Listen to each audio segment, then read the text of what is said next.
Hello दोस्तों, recently Lok Sabha में 20 दिसंबर 2023 को क्रिमिनल लॉ बिल को रिवाइज किया गया है। इसके अंतर्गत बहुत सारे ऐसे कानून बदले गए या तो अमेंड किए गए हैं जो कि आपको जाननी बहुत ही ज़रूरत है। इसलिए चलिए वीडियो की ओर। क्रिमिनल लॉ बिल के कुछ मेन इंपॉर्टेंट पॉइंट्स को हमें जानना बहुत ही ज़रूरी है, तो आइए देखते हैं। सबसे पहले क्रिमिनल लॉ बिल के द्वारा आईपीसी, सीआरपीसी और एविडेंस, इन तीनों के नाम बदले गए हैं।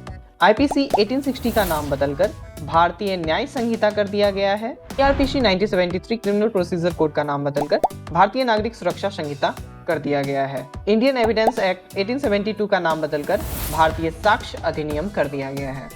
दूसरा महत्वपूर्ण पॉइंट, भारतीय न्याय संहिता में 20 न्यू ऑफेंसेस को शामिल किए गए हैं। इसके अलावा आईपीसी में दिए गए 19 ऑफेंसेस को भारतीय न्याय संहिता में रिमूव कर दिया गया है, जबकि 33 ऑफेंस में इम्प्रिजनमेंट की सजा को बढ़ा दी गई है। क्रिमिनल लॉ बिल में जीरो एफआईआर की शुरुआत की गई है। इसमें एफआईआर रजिस्टर्ड करने के लिए इलेक्ट्रॉनिक सुविधा दी गई है। प्रस्तावित कानून में 2 नई धाराएं और 6 उपधाराएं जोड़ी गई हैं। आइए भारतीय न्याय संहिता को हम बारीकी से देखते हैं। आईपीसी की धाराएं 511 के स्थान पर भारतीय न्याय संहिता में 358 धाराएं ही होंगी। इसके अंतर्गत 6 ऑफेंसेस में सामूहिक सेवा का पनिशमेंट भी शुरू किया गया है। राजद्रोह को हटा करके देशद्रोह कर दिया गया है। इसके अलावा सेक्शन 152 में लाइफ इम्प्रिजनमेंट और इम्प्रिजनमेंट की सजा दी गई है, जिसे 7 साल तक बढ़ाया जा सकता है। गैंग रेप के मामले में 20 साल या लाइफ इम्प्रिजनमेंट की पनिशमेंट दी जाएगी। पहले वाले आईपीसी में सेक्शन 302 में मर्डर था, जबकि अब नए भारतीय न्याय संहिता में सेक्शन 302 में स्नेचिंग के बारे में बताया गया है। इस तरह से बहुत सारे ऐसे सेक्शन हैं जिन्हें इसमें चेंज किया गया है। आइए अब हम भारतीय नागरिक सुरक्षा संहिता में क्या क्या चेंजेस आए हैं उसके बारे में देखें। इसमें सीआरपीसी के 484 सेक्शन की जगह पर 531 सेक्शन कर दिया गया है, जबकि टोटल 177 प्रोविजन में भी बहुत सारे बदलाव किए गए हैं। इसके अलावा 14 पुराने सेक्शन को रिमूव भी किया गया है। 35 प्लेस पर ऑडियो वीडियो का प्रोविजन भी ऐड किया गया है। 44 न्यू प्रोविजन और एक्सप्लेनेशन को ऐड किया गया है।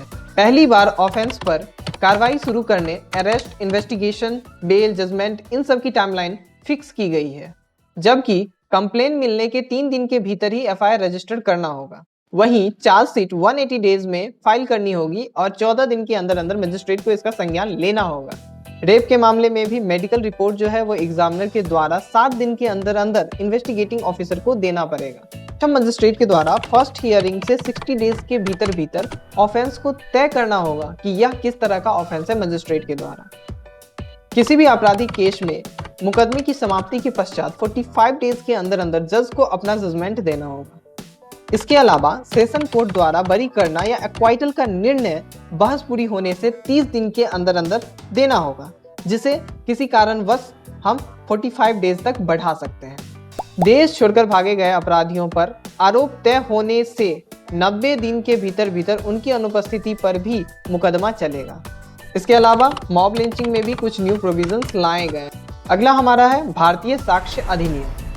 पहले इसमें 167 सेक्शंस थे, बट नए बिल आने के बाद इसमें 170 सेक्शंस होंगे।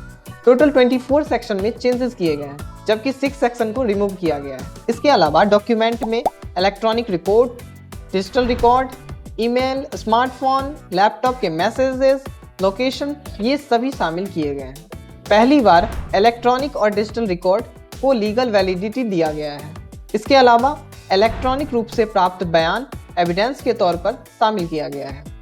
Thank you friends, I hope ये वीडियो आपको बहुत ही इंफॉर्मेटिव लगा होगा, और इसके लिए आप हमारे चैनल को जरूर सब्सक्राइब कीजिए, लाइक कीजिए, ताकि मैं आपको ऐसा ही वीडियो और प्रोवाइड कर सकूं। Thank you.